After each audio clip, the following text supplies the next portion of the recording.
Dear students,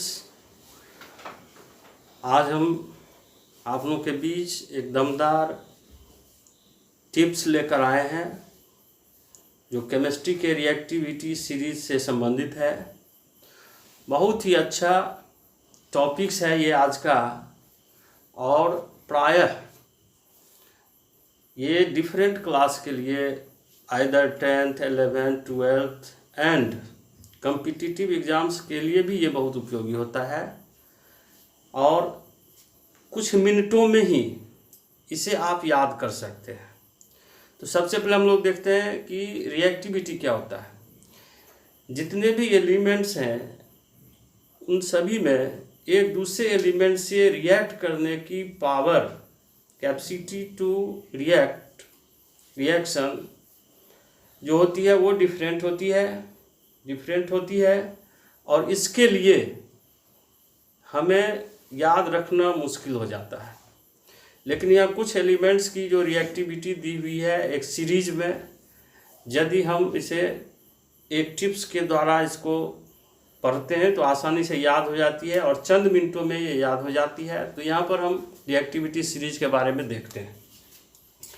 यहाँ देखिए, reactivity series में सबसे अधिक रिएक्टिविटी एलिमेंट्स पोटासियम होता है और सबसे कम प्लेटिनम होता है। जैसे जैसे हम ऊपर से नीचे आते हैं रिएक्टिविटी घटती जाती है। सबसे कम प्लेटिनम की होती है, यानी कि ये किसी से भी रिएक्ट नहीं करती है, और सबसे अधिक पोटासियम से होती है, ये बहुत जल्दी रिएक्ट कर लेती है। अब यहाँ देखिए, potassium, sodium, calcium, magnesium, aluminium, carbon, zinc, लोहा यानी कि iron, tin, lead, hydrogen, copper, silver, gold, platinum, ये सारे एलिमेंट्स हैं। इसमें कुछ मेटल भी है, कुछ नॉन मेटल भी है। जैसे हाइड्रोजन भी नॉन मेटल में आता है, कार्बन भी आता है। तो इस तरह से सीरीज यहाँ बताया गया है। अब इसको हम याद कैसे रख सकते हैं? देखिए, हमने एक टिप्स बनाया है, बहुत ही अच्छा ट्रिक्स है। अगर इसको आप याद कर लें तो ये रिएक्टिविटी सीरीज आसानी से इजी वे में आप इसको याद कर सकते हैं, याद रख सकते हैं। हमने ये ट्रिक्स बनाया है। पापा ज्योग्राफी, संस्कृत, केमिस्ट्री हार्ड लगता है। पापा ज्योग्राफी, संस्कृत, केमिस्ट्री हार्ड लगता है। टीचर इंतजाम जल्दी कर दीजिए। स्टूडेंट्स बोलते हैं अपने पापा से कि पापा ज्योग्राफी, संस्कृत, केमिस्ट्री हार्ड लगता है, टीचर जल्दी इंतजाम कर दीजिए। तो उनके पिताजी बोलते हैं अपने बेटे से, अच्छा मैं कल संस्कृत पढ़ाऊंगा। क्योंकि उनके पिताजी संस्कृत जानते हैं और वो बोलते हैं कि अच्छा मैं कल संस्कृत पढ़ाऊंगा। इससे आपको ये रिएक्टिविटी सीरीज आ जाती है। P फॉर पापा, P for platinum, G for geography, G for gold, S से संस्कृत, S से silver, C copper, H hydrogen, लगता, लेड, टीन, आयरन, जिंक, ये हो गया।